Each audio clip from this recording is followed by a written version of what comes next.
Hello! Hi అండి. అందరూ ఎలా ఉన్నారు? Welcome to Lakshmi Bhimavaram. ఇదైతే సండే రోజు వ్లాగ్ అండి. ఇంకా ఈరోజైతే మటన్ కీమా అండి ఇంట్లో సండే స్పెషల్‌కి. అందులోనూ ఇంట్లో అందరికీ దగ్గులు, జలుబులు బాగా జలుబుగా ఉన్నారు.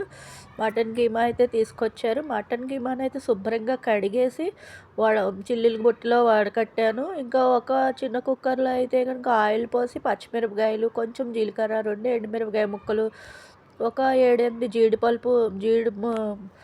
జీడిపప్పు ముక్కలు కూడా వేశాను. జీడిపప్పు ముక్కలు వేస్తే కీమాలో మంచి టేస్ట్ ఉంటుందండి.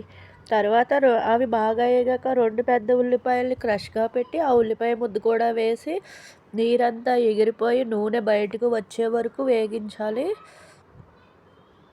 ఇప్పుడిప్పుడే వస్తుందండి బయటికి. ఈ లోపల అయితే ఒక పెద్ద టమోటానైతే మిక్సీ పెట్టుకుని, కొంచెం పుల్లగా ఉంటే బావుంటుందని ఉద్దేశంతో ఈ టమోటాను కూడా ఇలా ప్యూరీ కింద చేసి గ్రేవీని అందులో వేసేసాను. ఈ టమోటా కూడా వాసన పోయే వరకు ఏగించి, ఆ తర్వాత కడిగి ఇగో చూసారా ఆయిల్ బయటకొస్తుంది. ఇలా ఆయిల్ బయటకు వచ్చే వరకు, ఈ కన్సిస్టెన్సీ వచ్చే వరకు వేగిస్తే పచ్చివాసన ఉండదు. ఇప్పుడు కడిగి పెట్టుకున్న కీమాని అందులో వేసేద్దాము. వేసేసి కాస్త ఉప్పు వేద్దాము. ఉప్పు వేయగానే వాటర్ వస్తుంది. ఆ వాటర్ కొంచెం ఎగిరిపోయిన తర్వాత అప్పుడు కారము, పసుపు, గరం మసాలా వేసుకోవాలి తగినంత.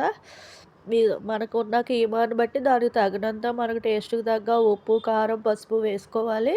ఇప్పుడు బాగా వాటర్ వస్తుంది. ఇది కాసేపు ఇలా వాటర్ వచ్చేస్తుంది. ఈ వాటర్ ఎగిరే వరకు బాగా అటు ఇటు కదుపుతూ ఉండాలి. వాటర్ దగ్గర పడుతున్నప్పుడు ఒక చిన్ని గ్లాసుడు నీళ్లు పోసి, మరి ఒకసారి కుక్కర్ పెట్టేసి 4 కూతలు విజిల్స్ అన్నా రానివ్వాలి. 4 విజిల్స్.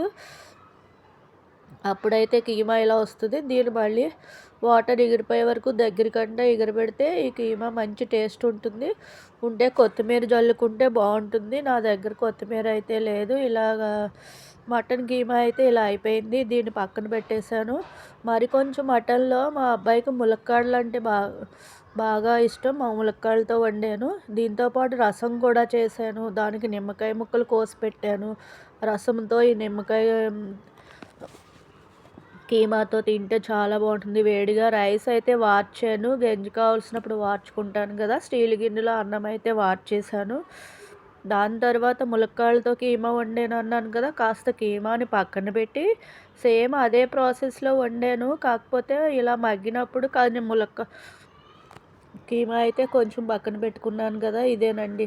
ఫస్ట్ మేము ముందుకు వండినట్టుగానే పోపులన్నీ వేగాక, ఉల్లిపాయ వేగాక, ఆ కీమా కూడా వేసి మగ్గించిన తర్వాత ఇప్పుడు మనకు తగినన్ని ములక్కాడలు వేసుకోవాలి. మా అబ్బాయికి, మా మనవడికి అయితే ములక్కాడలు అంటే చాలా ఇష్టం. అందు గురించి ముందు మా అమ్మాయి, మా కోడలు మేము ములక్కాడలు ఉంటే తినము. అందు గురించి వేరే వండుతున్నాను. ఇప్పుడు ఈ ములక్కాడలు ఇందులో వేసేసి మనకు తగిన రుచికి తగ్గట్టుగా ఉప్పు, కారం, పసుపు ముందు కూర వండిన ప్రాసెస్లోనే అవన్నీ కూడా వేసేసుకుని ఒక చిన్న గ్లాసుడు నీళ్లు పోసేసి మూత పెట్టేయాలి. ఒక 3 విజిల్స్ వచ్చే లోపల ఈ ములక్కాడల ఫ్లేవరు, కీమా ఫ్లేవరు అన్నీ ఒకదానికొకటి పట్టి మంచి టేస్ట్ ఉంటుంది. 4 పుదీనా ఆకులు కూడా వేస్తున్నాను. హెల్త్‌కి మంచిది, మంచి స్మెల్ ఉంటుంది, టేస్ట్ ఉంటుంది అని 4 పుదీనా ఆకులు కూడా వేశాను. ఇంకా కరివేపాకు, కొత్తిమీర కూడా వేసుకోవచ్చు. వీకెండ్ అవ్వడం వల్ల ఆ 2 మా ఇంట్లో లేవు, వేయలేదు. ఇంకా 4 విజిల్స్ వచ్చేసాక కూర అయితే ఇలా వచ్చింది.